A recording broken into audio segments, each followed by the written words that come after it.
That's a pretty surprising thing to hear from a learning coach, right? He used to spend pretty much every waking hour just relearning stuff he'd already forgotten.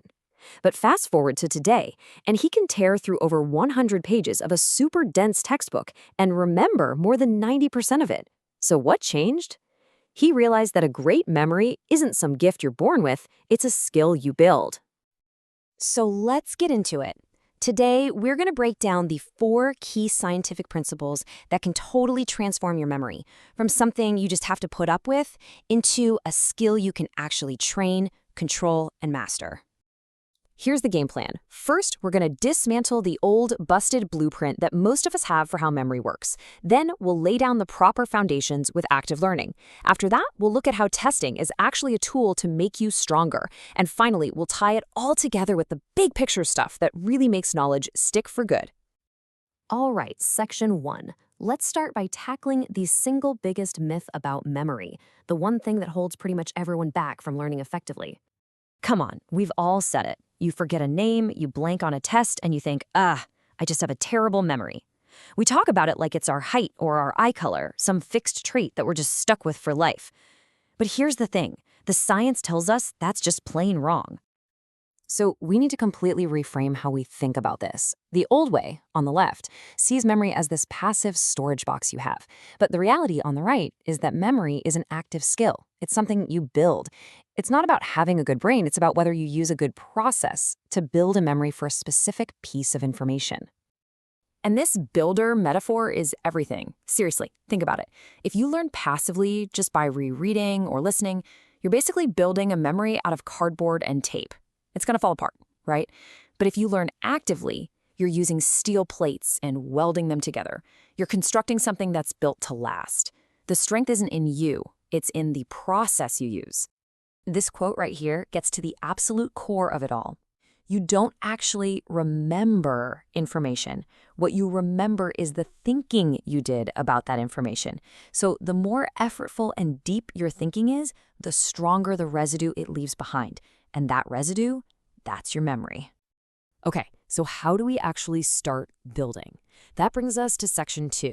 We're going to cover the first 2 foundational principles you need to start actively constructing those super robust, long-lasting memories. These are the absolute must-have tools in your memory building toolkit.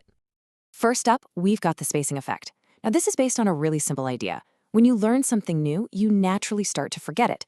It's called the knowledge decay curve, and studies show we can forget about half of what we learn within just 1 week. But if you space out your reviews, revisiting the info a day later, then a few days after that, then a week later, you flatten that curve, and you remember it for way, way longer. But, and this is a huge but, there's a catch.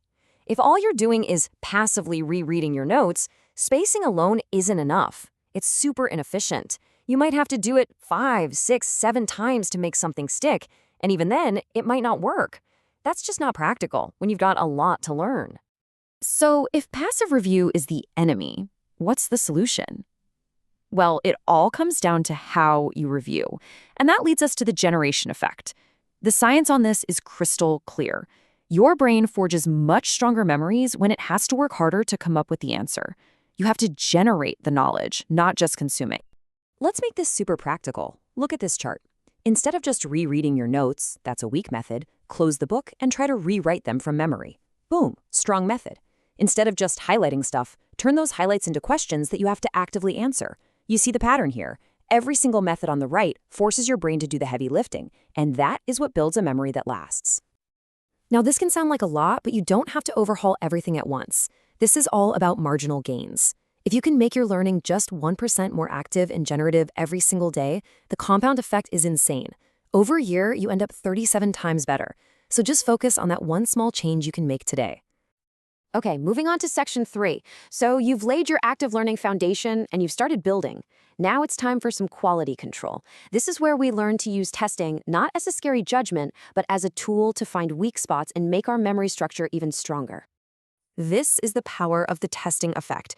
Every single time you force your brain to pull a piece of information out of storage, you're not just checking if it's there, you're literally strengthening the path to it. But the real magic of testing isn't just reinforcement, it's diagnostics. The goal isn't to get 100%. The goal is to proactively hunt for the gaps in your knowledge so you can fix them. But you have to be really careful here. To do this right, you need to avoid two massive traps that pretty much everyone falls into. And these traps can give you a really dangerous false sense of confidence. So, the next time you're studying, I want you to ask yourself this one simple question. Am I just recognizing this information, or am I actually recalling it? And trust me, they are worlds apart. Recognition is that easy, comfortable feeling you get when you see the answer and think, oh yeah, of course I knew that. But that's a trick. It doesn't mean you could have come up with it on your own. Recall, on the other hand, is the hard work. It's starting with a blank page and generating the answer from scratch. The huge gap between these two is why we so often get to a test, see a question, and think, arg, I knew that, when in reality, we only recognized it. So here is the completely counterintuitive rule you need to live by. If you feel really confident about something you know, get skeptical, challenge yourself harder. But if you feel even a little bit unconfident or hesitant when you give an answer, believe that feeling. Even if you got the answer right, that hesitation is a red flag. It means there's a weak spot, a gap in your knowledge that needs reinforcing.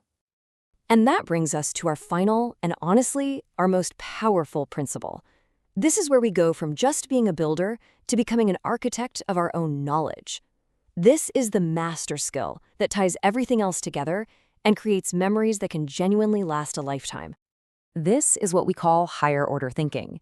It's about getting out of the weeds of individual facts and starting to build a connected web of understanding.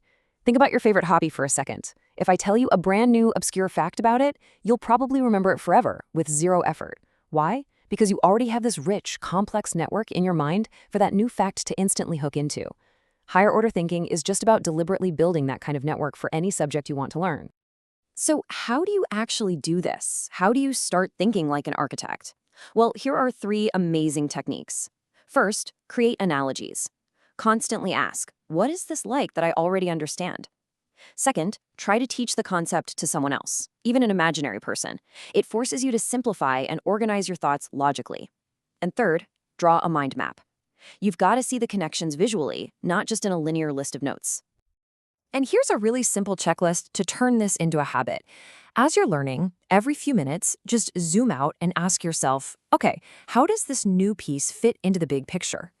After you learn a concept, pause and ask, how can I explain this in the simplest possible terms? And, this is key, start building connections between ideas right away, not just when you're reviewing later. So, let's wrap this up. Building a truly exceptional memory isn't magic. It's not about being born smart. It's a skill, and it's built on these 4 pillars: spacing, generation, testing, and higher order thinking. You don't need to do it all perfectly tomorrow. Just ask yourself this one question. What's the one small 1% improvement you can make in how you learn today?